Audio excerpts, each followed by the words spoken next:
Hello बच्चों, तो आज हम काइनेमेटिक्स को आगे बढ़ा रहे हैं। बच्चों, आज की क्लास में हम रिलेटिव मोशन भी करेंगे। ठीक है, हमने प्रोजेक्टाइल मोशन कर लिया है, एंगुलर प्रोजेक्शन कर लिया है, हॉरिजॉन्टल प्रोजेक्शन कर लिया है और मोशन अंडर ग्रेविटी भी कर चुके हैं हम, है ना। तो मोशन इन 2D में काइनेमेटिक्स को आगे बढ़ाते हैं। ठीक है, तो देखो बच्चों, सबसे पहले मैं आपको रिलेटिव मोशन का कॉन्सेप्ट समझा रहा हूँ। रिलेटिव मोशन, ठीक है।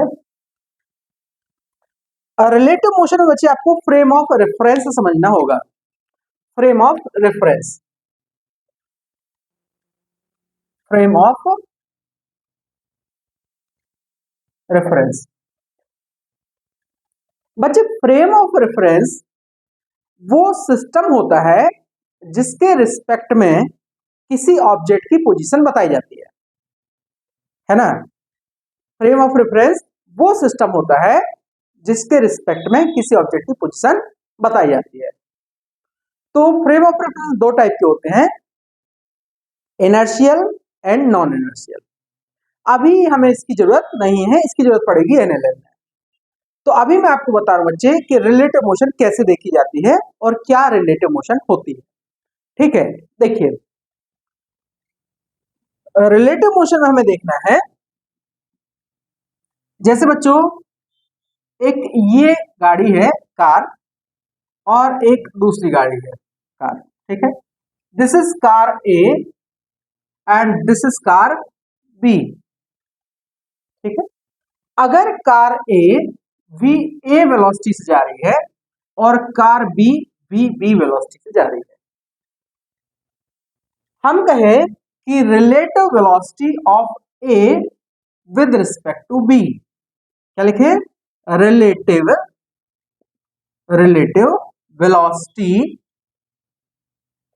Of car A with respect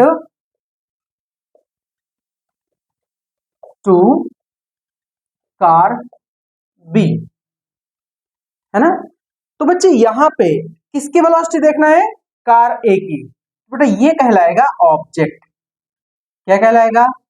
object. और किसके रिस्पेक्ट में? Car B. तो ये हो जाएगा अपना ऑब्जर्वर। मतलब अगर हम बोले कि velocity of car A with respect to car B, मतलब कार बी में जो ऑब्जर्वर बैठा है, अगर वो रेस्ट पर होता तो उसको कार ए की स्पीड क्या दिखाई देती? ये होता है इसका मतलब। अब देखो, इसको हम लिखेंगे velocity of car A with respect to B, तो होगा V A minus V B. ठीक है, ये इसका मतलब हुआ। अच्छा, इसी को हम ऐसे भी लिख सकते हैं, V A B equal to velocity of A with respect to ground minus velocity of B with respect to ground. इसका मतलब सेम है। तो अगर आपसे बोला गया वेलोसिटी ऑफ ए, इसका मतलब है velocity of A with respect to ground है। ग्राउंड को हम रेस्ट पे मानते हैं, तो ग्राउंड के रिस्पेक्ट में कार ए की वेलोसिटी क्या है? फॉर एग्जाम्पल बच्चों, अगर हम कार ए की स्पीड ले लें 16 मीटर पर सेकेंड और कार बी की स्पीड ले लें 12 मीटर पर सेकेंड, तो यहां पे जो अपना आंसर आएगा वी ए बी, अब एक ही डायरेक्शन में है ना, इसलिए मैं आई जे कैप वगैरह यूज नहीं कर रहा हूं, सीधे सीधा वैल्यू निकालता हूं। ये लिखेंगे बच्चे हम 16 minus 12 V A minus V B, तो ये आ गया 4 मीटर पर सेकेंड। मतलब कार बी से अगर ये रेस्ट पे है तो कार ए की स्पीड 4 मीटर पर सेकेंड होगी। या हम ये बोले, कार बी में जो ऑब्जर्वर है उसको कार ए 4 मीटर पर सेकेंड की स्पीड से टुवर्ड्स राइट जाती हुई दिखेगी। ठीक है, वेक्टर फॉर्म में हम लिख सकते हैं वी ए, हम लिख सकते हैं vector V A 16 I cap, vector V भी लिख सकते हैं 12 आई कैप। तो वी ए बी जो आएगा 16 आई कैप माइनस 12 आई कैप, तो ये हो गया 4 आई कैप। ठीक है, तो ये हमने वेक्टोरियली दिखा दिया कि कार बी के ऑब्जर्वर को कार ए टुवर्ड्स राइट मतलब पॉजिटिव डायरेक्शन ऑफ एक्स में 4 मीटर पर सेकेंड से कार जाती हुई दिखेगी। ठीक है, अब इसको दूसरे तरीके से करते हैं।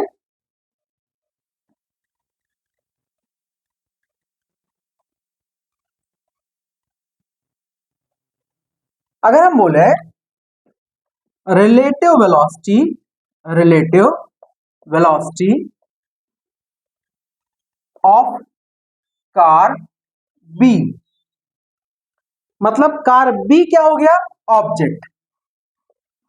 ठीक है, with respect to car A, with respect to car A, तो ये हो गया अपना ऑब्जर्वर। मतलब अब कार ए में कोई पर्सन बैठा है और अगर कार ए को रेस्ट पे माना जाए तो कार बी उसको कैसे जाती हुई दिखेगी। बच्चों इसको हम लिखेंगे वी बी ए, ये हो जाएगा velocity of B minus velocity of A, तो यहां पे आ जाएगा 12 आई cap minus 16 I cap, that is minus 4 i cap. तो ये बहुत इंपॉर्टेंट बात है कि दोनों ही कारें पॉजिटिव एक्स डायरेक्शन में जा रही है, लेकिन कार बी का जो ऑब्जर्वर है वो अपने आप को अगर रेस्ट पे मान रहा है तो उसको ऐसे लगेगा जैसे इसके रिस्पेक्ट में कार बी पीछे की तरफ जा रही है माइनस आई कैप डायरेक्शन में। ठीक है, तो बच्चों इसको करने का एक और तरीका होता है कि आप इसको ऐसे भी लिख सकते हो, वी बी ए अगर लिखना है तो वेलोसिटी ऑफ बी और प्लस कर दो माइनस वेलोसिटी ऑफ ए, इससे भी डायरेक्ट आंसर आ जाता है। ठीक है, अगर हमें वेलोसिटी मिल गई तो बच्चे इसी तरीके से हम क्या निकाल सकते हैं, पोजीशन वेक्टर निकाल सकते हैं, एक्सीलरेशन वेक्टर निकाल सकते हैं। ठीक है, वो बताता हूं मैं कैसे।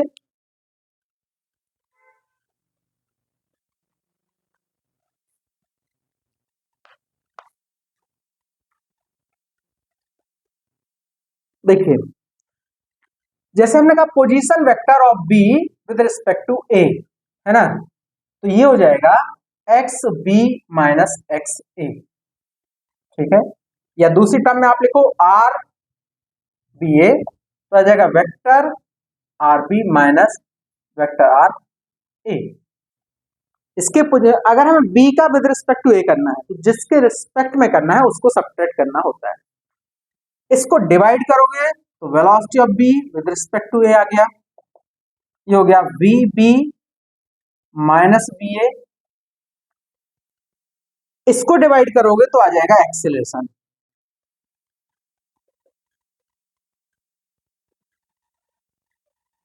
ठीक है, तो बच्चों अगर हम इनको इक्वेशन ऑफ मोशन में अप्लाई करें तो जैसे हमारे पास जो इक्वेशन होता है U V equals to U plus A T, ये हो जाएगा vector V equals to vector U plus vector A T, है ना।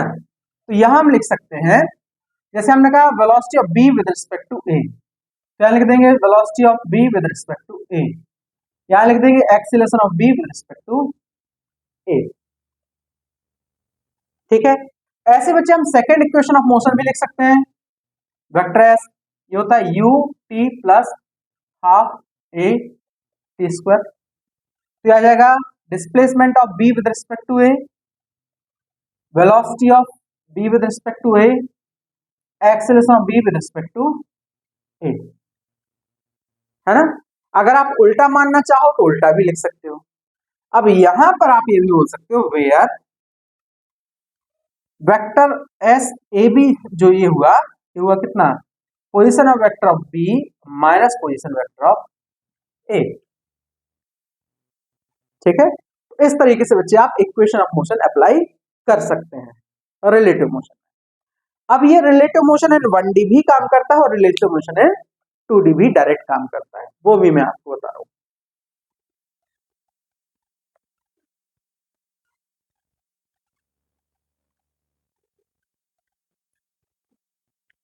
तो बच्चों अभी मैं आपको बता रहा हूं, इसमें मैंने कहा जैसे रिवर बोट प्रॉब्लम,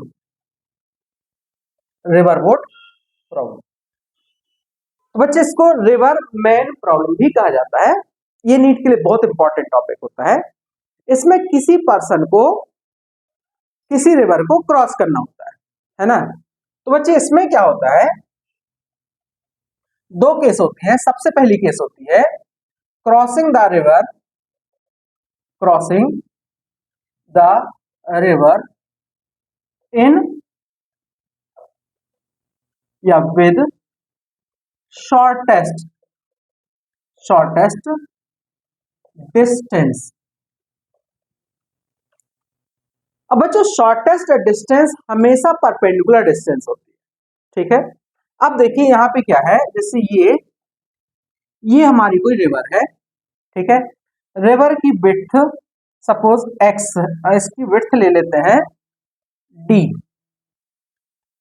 d हो गई विड्थ, ठीक है।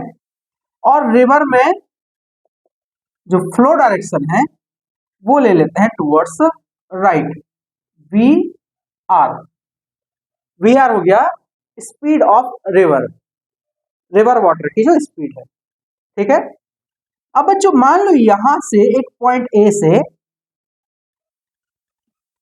कोई बोट जस्ट बी पे जाना चाहती है, वर्टिकली अपोजिट पॉइंट पर, वर्टिकली अपोजिट पॉइंट पे जाना चाहती है। तो ये डिस्टेंस, अगर कोई दूसरी डिस्टेंस की हम बात करें तो इसमें बी ए जो होगी वो शॉर्टेस्ट डिस्टेंस होगी क्रॉस करने के लिए।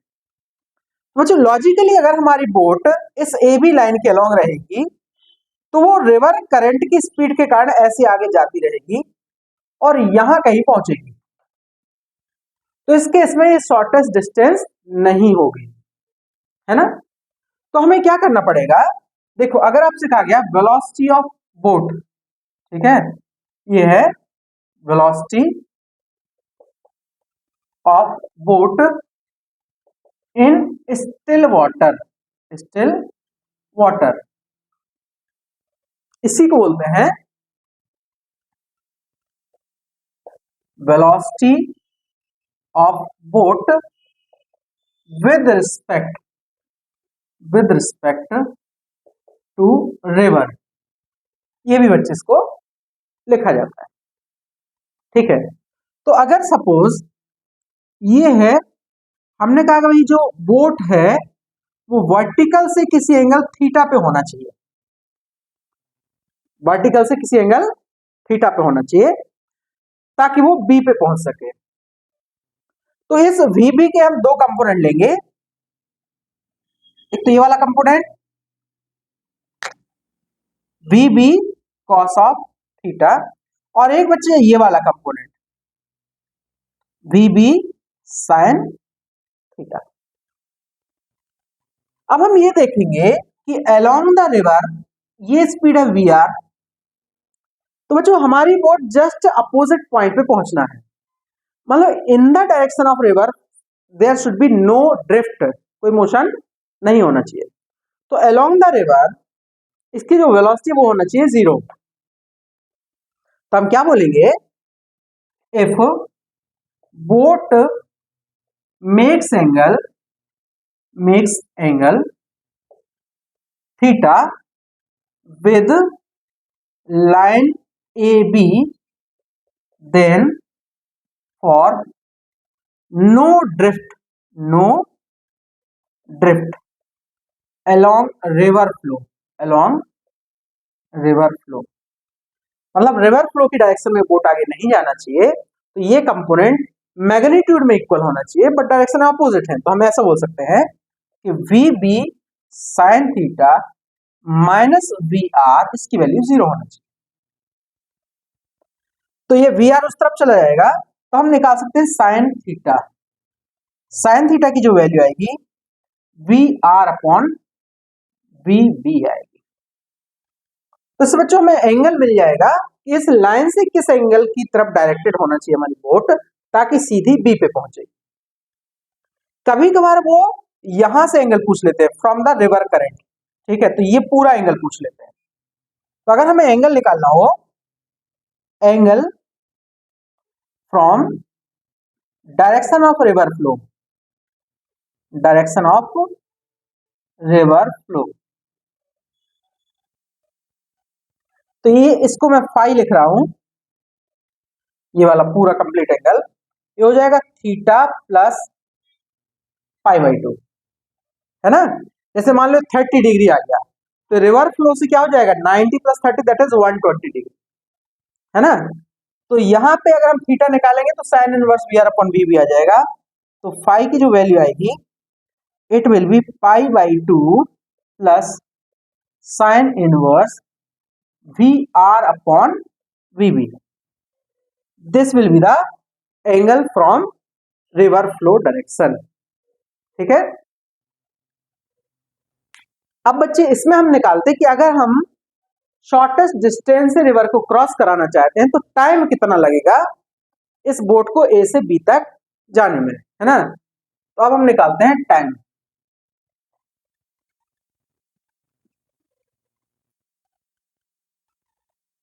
देखिए, time taken in crossing the river, crossing the river with shortest distance, shortest distance, बेटा टी आएगा, इस डायरेक्शन में जो डिस्प्लेसमेंट हुआ वो हुआ डी, और इस डायरेक्शन की स्पीड जो है वो है वीबी कॉस थीटा, तो डिस्प्लेसमेंट अपॉन वीबी कॉस थीटा। तो बच्चों में इससे ये पता चल रहा है कि अगर लाइन ए बी से थीटा एंगल पर बोट जाएगी तो इतना टाइम लेगी रिवर को क्रॉस करने में। अब हम एक जनरल फॉर्मूला निकालते हैं कि अगर हम शॉर्टेस्ट टाइम लेना चाहेंगे तो क्या सिचुएशन होगी। ये बच्चे शॉर्टेस्ट डिस्टेंस का फॉर्मूला, ठीक है।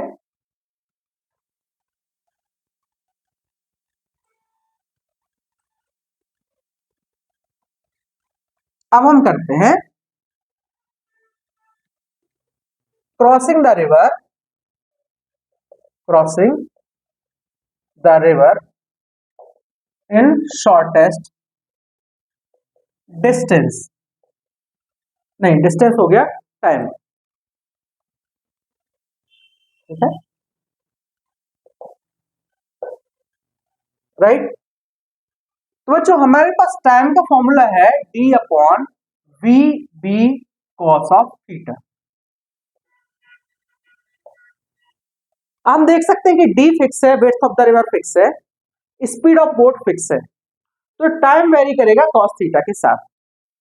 अगर कॉस थीटा की वैल्यू मैक्सिमम आ गई तो टी मिनिमम आ जाएगा, क्योंकि ये नीचे है।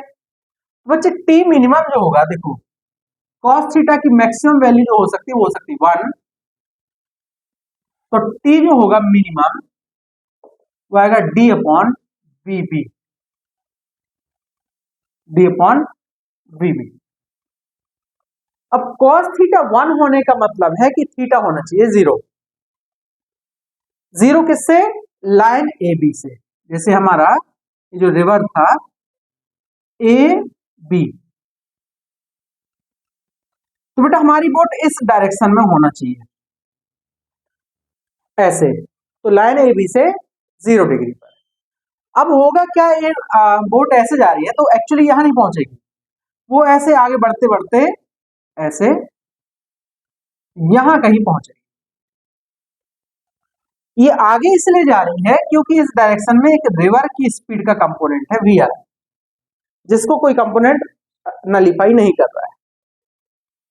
तो ये जो पोजीशन है पॉइंट सी, ये कहलाता है drift, suppose it is x. तो देखिए शॉर्टेस्ट टाइम क्या आया,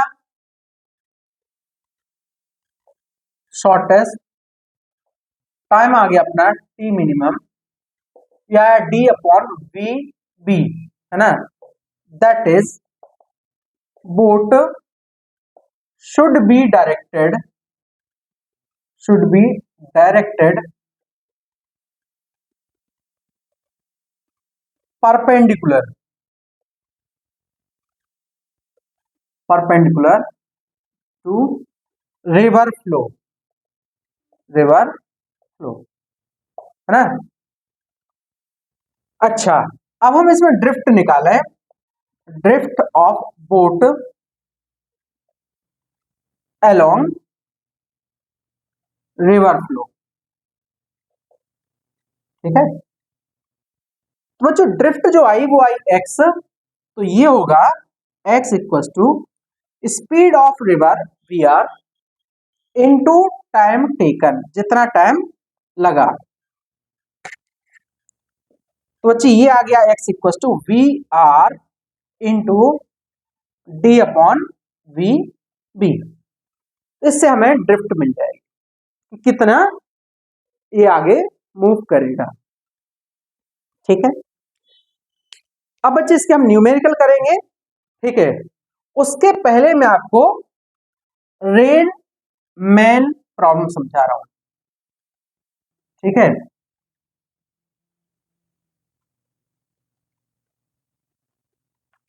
देखिए, रेन मैन प्रॉब्लम, ठीक है। अब बच्चों रेन मैन प्रॉब्लम में हमें देखना यह है कि रेन ड्रॉप्स वर्टिकली डाउनवर्ड भी गिर सकती हैं या वर्टिकल से कोई एंगल बनाते हुए भी गिर सकती हैं। तो किसी पर्सन को जो रेन ड्रॉप अपीयर होती है कि किस डायरेक्शन में गिर रही है, उसको बोला जाता है relative velocity of rain drop with respect to man, कि रेन ड्रॉप उस पर्सन के रिस्पेक्ट में किस वेलोसिटी से आ रही है, वही वेलोसिटी पर्सन को दिखेगी, है ना। तो देखिए मैं लिख रहा हूं वी आर, ये होगी बच्चा velocity of rain, velocity of rain, और वी एम लिख रहा हूं वेलोसिटी ऑफ मैन, ठीक है। अब फॉर एग्जाम्पल बच्चे, अगर by the way rain drop vertical downward आ रही है, ये है वी आर, और पर्सन खड़ा हुआ है, तो रेन ड्रॉप उसको वर्टिकल डाउनवर्ड आती हुई दिखेंगी, ठीक है। लेकिन अगर पर्सन सपोज ऐसे जा रहा है वी एम वेलोसिटी से, तो अब उसको रेन ड्रॉप कैसी दिखेगी ये हमें फाइंड करना है ना। तो ऐसा करते हैं, वी आर ले रहा हूं मैं, वी आर ले रहा हूं -3 मीटर पर सेकेंड, माइनस साइन बता रहा है कि रेन ड्रॉप डाउनवर्ड आ रही है ना, माइनस जे कैप में। अच्छा, वेलोसिटी ऑफ मैन में ले रहा हूं, सपोज इसको ले लिया मैंने 3√3 मीटर पर सेकेंड, कहा आई डायरेक्शन में, मतलब ये मैन जा रहा है पॉजिटिव एक्स डायरेक्शन में, हॉरिजॉन्टली जा रहा है। अब देखो बच्चों कैसे करेंगे, हमें चाहिए velocity of rain with respect to man, तो होता है velocity of rain minus velocity of man. तो वेलोसिटी ऑफ रेन हुआ -3 जे कैप, और माइनस आ गया 3√3 जे कैप, है ना। तो अगर हम इसका मैग्नीट्यूड निकालना चाहें तो बड़े आराम से आ जाएगा, ये है आई कैप, है ना। तो ये आ जाएगा 3 का स्क्वायर -3√3 का स्क्वायर, तो 3 आ जाएगा बाहर, 1 + 3 दैट इज 4, आ गया 6 मीटर पर सेकेंड। बच्चों उस पर्सन को रेन की स्पीड लगेगी 6 मीटर पर सेकेंड, ठीक है। अब डायरेक्शन कैसे आएगी, ये दो तरीके से शो कर सकते हैं हम। देखो ये जे कंपोनेंट है और ये आई कंपोनेंट है, तो ये आ रहा है माइनस का 3√3, माइनस का 3√3 आई कैप, ठीक है। और ये है माइनस का 3 जे कैप, तो ये हुआ माइनस का 3 जे कैप। तो बेटा ये वैल्यू ऐसे आएगी लाइक दिस, है ना। तो ये वैल्यू जो आएगी it will be velocity of rain with respect to man. अब अगर हम एंगल देखना चाहें, अच्छा यहां भी हम वही चीज कर सकते थे, हम लिख देते velocity of rain with respect to man equal to velocity of rain minus, तो यहां कर देते प्लस और माइनस वेलोसिटी ऑफ मैन। बच्चे डायरेक्ट हो जाता है क्वेश्चन कि आप सीधा सीधा ये माइनस bm कर दो, ठीक है। तो इनका जो रिजल्टेंट है ये वैल्यू, ये आ जाता है velocity of rain with respect to man. हमें ये देखना है कि एंगल कितना है। तो अगर बच्चे मान लो आप ये वर्टिकल से एंगल लेते हो थीटा, तो टेन थीटा जो निकलेगा, टेन थीटा ये आएगा परपेंडिकुलर अपॉन बेस। तो मैं लिख रहा हूं magnitude of Vm upon VR, ठीक है। तो यहां पे जैसे हम देखें ये 3√3 और ये 3, कितना हो गया है 3√3 अपॉन 3 से 3 कट गया, तो टेन थीटा आ गया अपना √3 और 10 60 डिग्री ये। तो बच्चों 60 डिग्री डाउनवर्ड्स ऐसे। तो अगर उस पर्सन को अम्ब्रेला होल्ड करना पड़ेगा, तो अम्ब्रेला होल्ड करने के लिए बच्चों उसको जस्ट अपोजिट डायरेक्शन में, जैसे ये 60 डिग्री है तो ये 60 डिग्री में होल्ड करना पड़ेगा, ठीक है, वर्टिकल से 60 डिग्री। अब किस डायरेक्शन में बच्चे, मैन जा रहा था इस तरफ, तो जिस तरफ पर्सन जा रहा है, जैसे इस तरीके से जा रहा तो उसको अम्ब्रेला ऐसे करना पड़ेगा जाने वाली डायरेक्शन में, ठीक है। तो यहां से सीधा क्वेश्चन आ जाता है, क्लियर। अब इसमें बच्चों एक और कॉन्सेप्ट यूज करते हैं कि अगर मान लो रेन ड्रॉप्स वर्टिकल नहीं आ रही, किसी एंगल पे आ रही हैं, तो क्या होगा, ठीक है। देखिए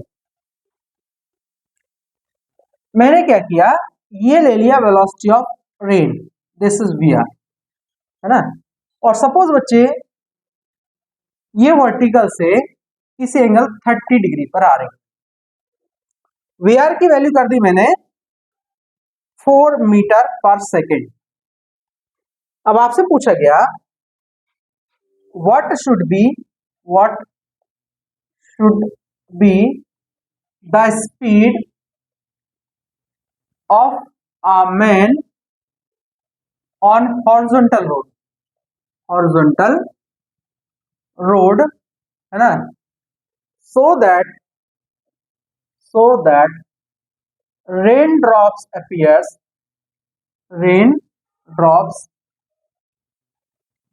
appears falling vertically downwards, falling vertically downwards,